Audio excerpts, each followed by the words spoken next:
You're listening to the Teach Better Talk podcast featuring expert educators eager to share progressive tactics to reach more students. Teach Better Talk is created by teachers and fueled by passion. Let's get started.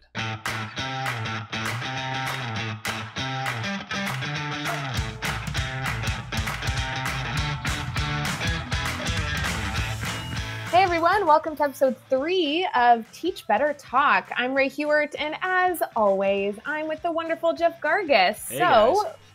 We have so much in store for this episode with an incredible educator, but before we get to her, Jeff, how are you doing? I am doing fantastic, Ray. We're on episode number 3. I'm super excited. The first 2 episodes were amazing, and I just know this one's going to be as well. We've got the awesome Josie Bensko with us. Josie she's a 6th grade science teacher now at your Evans Junior High in Central Illinois, which is awesome. This is going to be her 4th year teaching, but her first year over at Evans, so she's excited about that. She's also the 8th grade softball coach.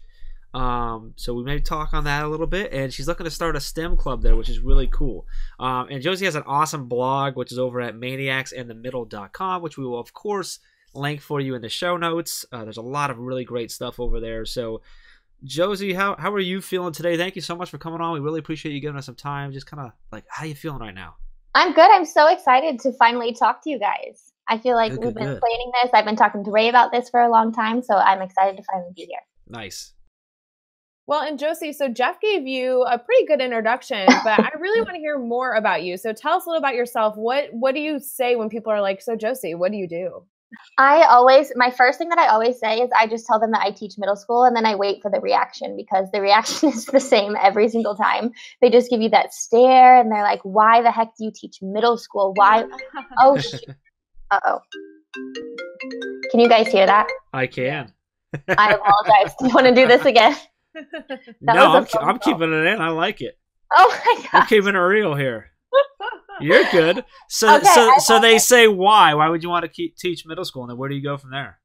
I tell them that I'm a grown-up version of a middle schooler, so I can relate to them. That's my answer every time. It's so true. I'm just a middle schooler in an adult body. It's funny, Josie, I also teach in middle school. Obviously, I say that to people, and the reaction is the best part, right? You get like the raised eyebrows, and they look at you, and they're like, hold on, are you kidding? Like, you don't actually teach middle school, do you? Every time, it's the same. You know, I get the same reaction when I tell people that I work with Ray. It's crazy. I suck.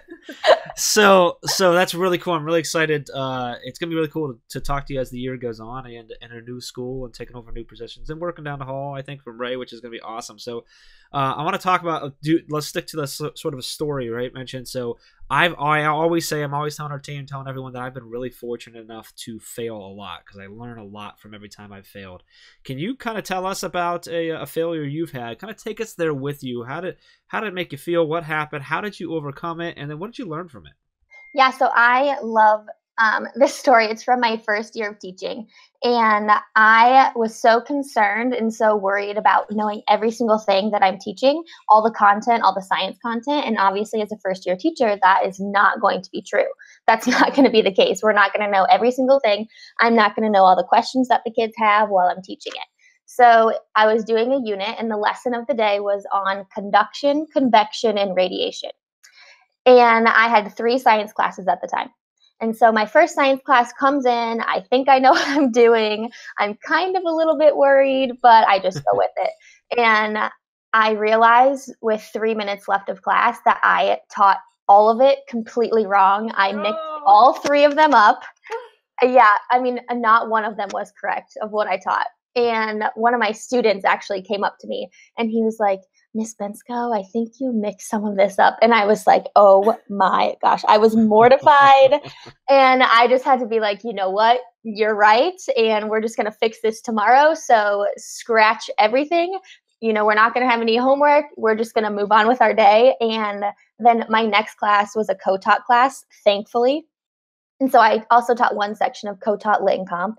And so my co-teacher comes in and I just run up to her and I'm like, oh my goodness, you have to teach the whole lesson today. I cannot help you at all because I have to completely redo this science lesson in 40 minutes for our next class.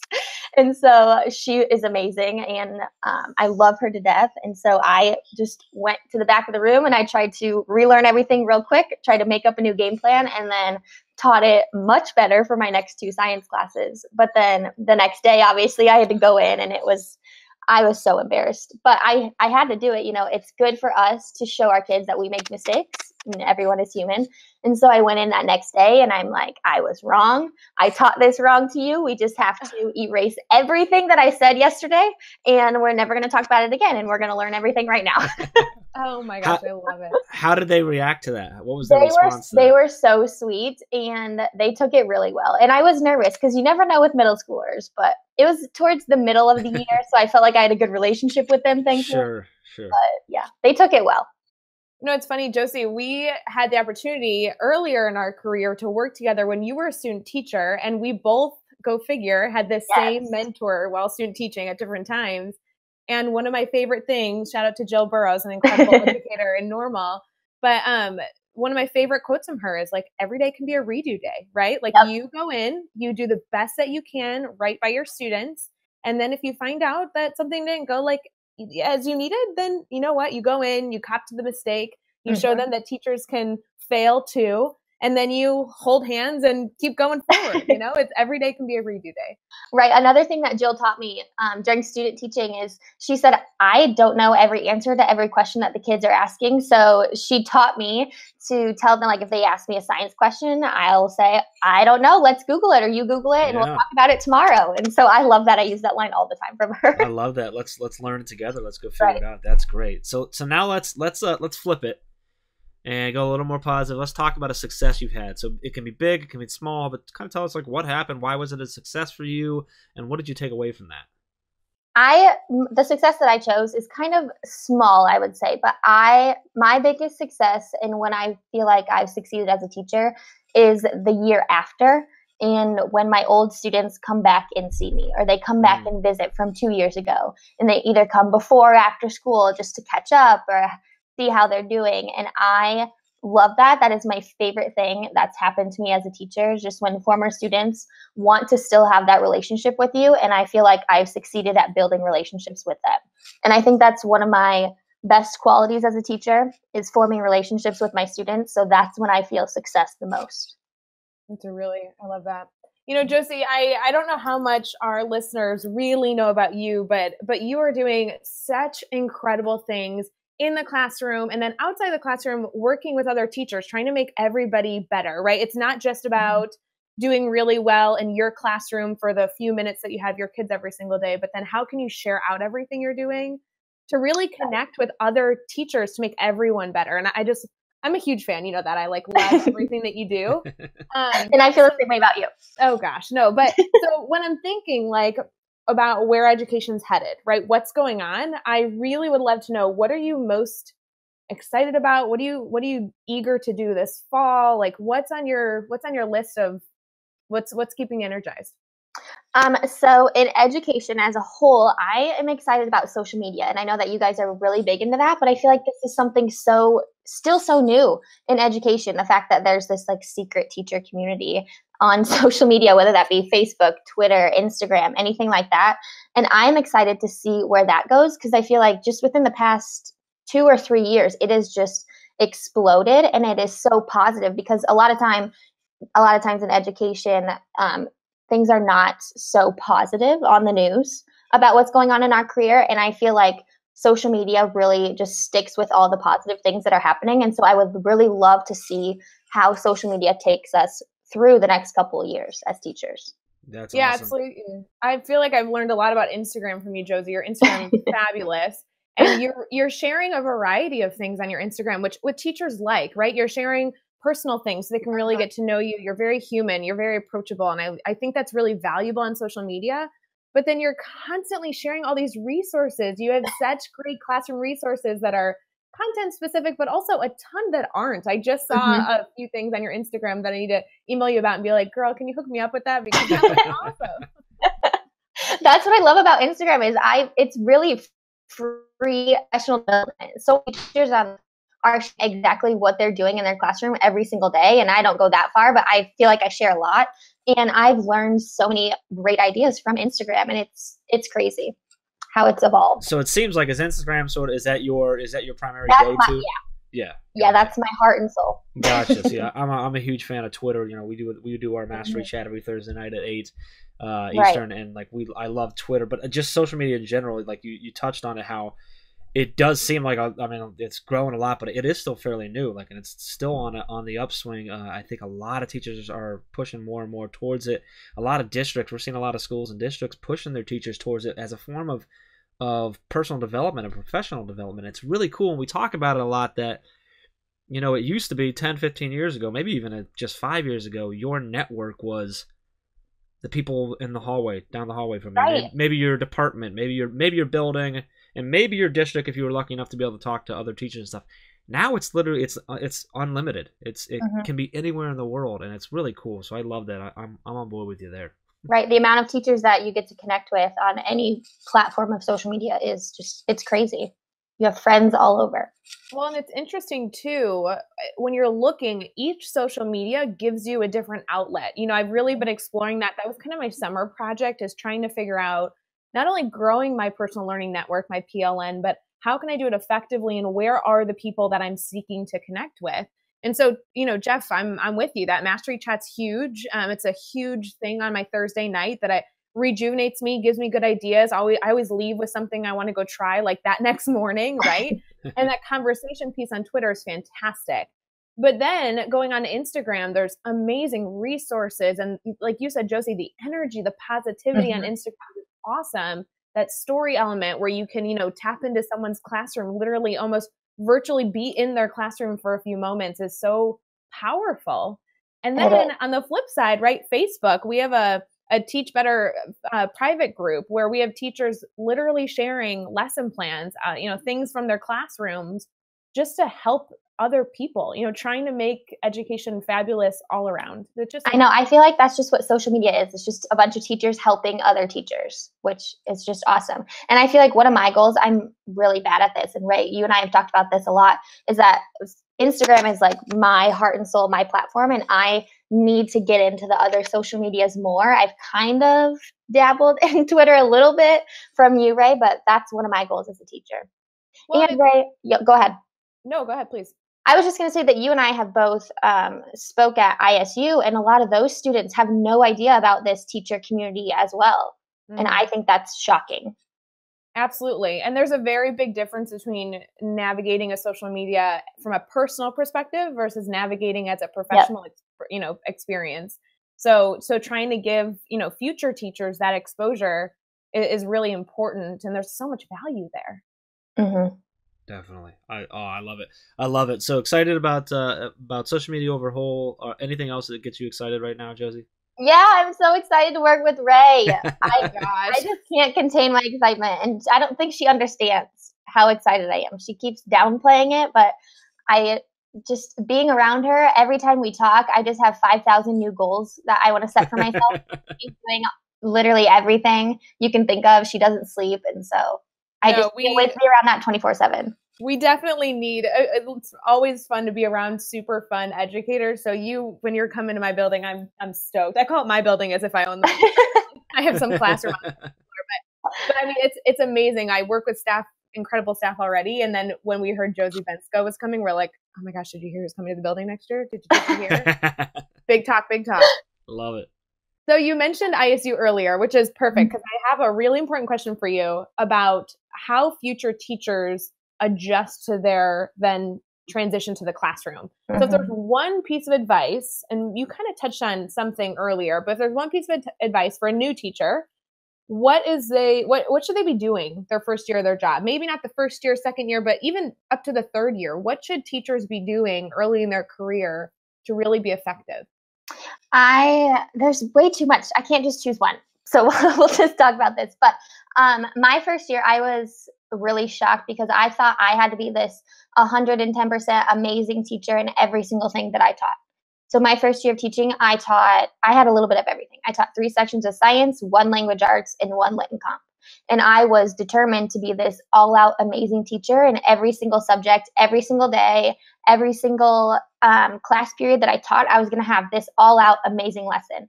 And then obviously it quickly hit me that that was not going to be the case. I was going insane, not sleeping. So I just had to realize that every single day is not going to be this extravagant lesson, but I needed to start small and incorporate little tiny pieces of engagement within every class period, but it doesn't need to be huge. So I think that is a good piece of advice for new teachers is you don't have to have these super crazy lessons every single day or every single week. Just start small, incorporate little tiny pieces as much as you can. And then I would say my second piece of advice would be to find your group of people in the building. I think this is huge. Find people that are positive, that are like-minded with you, that you can, vent to after school or tell them a funny story that happened in your class that day. Just stick with positive people in your building, and I think that you will be set. Yeah, that's a big piece, is trying to find a network of people that you can talk to professionally, but also like vent to and have, build that relationship element too. These are your colleagues. They're with you day in, day out, in the trenches. Yep. And not like spiral into that negative talk. I think that's huge for new teachers is a lot of times they, want to be friends with everyone and try to have conversations with everyone, which is great, but you don't want to get trapped into the negative talk of the school. Great. All right. So here we go. Okay, Josie, we're going to do the next 6 questions. And we're going to do them in 15 seconds or less each. You ready? Okay, I'm nervous. Yeah. All right, here we go. All right, number 1 is, what is one ed tech tool you cannot live without? Google Classroom. All right, what book are you reading right now? The Limitless School by Adam DeVico. Ooh, good one. Great book. Yeah. Who do we need to follow today, either on Twitter or on Instagram? Well, if I weren't in this podcast and someone on the streets asked me this, I would say Ray. Oh gosh. Okay, give me someone else. Give me another one. Give us another one. Instagram, I would say Elementary Shenanigans or Wade King or any of the teach on Ron Clark team. Fantastic. Give us one, or let's talk about the YouTube channel. Best YouTube channel for educators. Do you do YouTube? I don't. So I view this question as what I use in my classroom, and I use a lot of the ASAP science videos. Awesome. My kids like those. That works. All right, give us one daily, weekly, or monthly routine that every teacher should get into. Find something that relieves your stress because you will need it. For me, it's working out. All right, and finally, the best piece of advice you've ever received. Students won't learn from someone they do not like. That is perfect. I love it. Hey, I think other than we twisted the one, but I think you got the 15 seconds there. I know. That was good. That was good impressive. Job. I was very good with that. It's actually something special. We do these podcasts and we love it, but that's really the test right there. If you can do it, I actually send you a trophy. There's a medal that is going to come. I know, because I feel like I could talk for hours about each one of those. So. Well, and maybe we'll bring you back and we'll talk more about one or two specifically, or something like that. So we are, winding down to the end here. So Ray, want to take us to the last piece here? Yeah, this is the last piece. It's probably the most important question we're going to ask you. So are you ready? Should there be a drum roll? All right. I'll add one in afterwards. That feature, but don't edit out her phone ringing in the middle of the podcast. No, that's staying. That is staying. Good.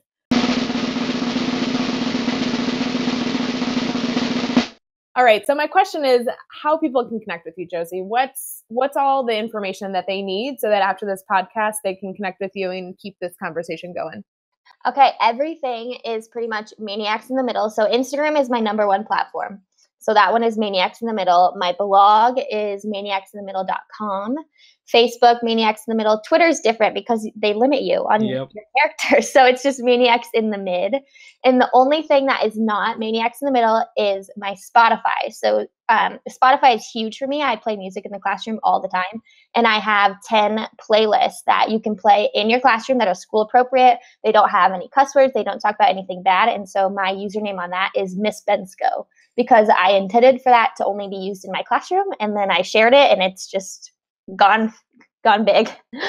Hey, Jeff, have you ever checked out her Spotify by chance? I actually was taking a look at it earlier when I was looking at her site and stuff. Yeah, it's pretty cool.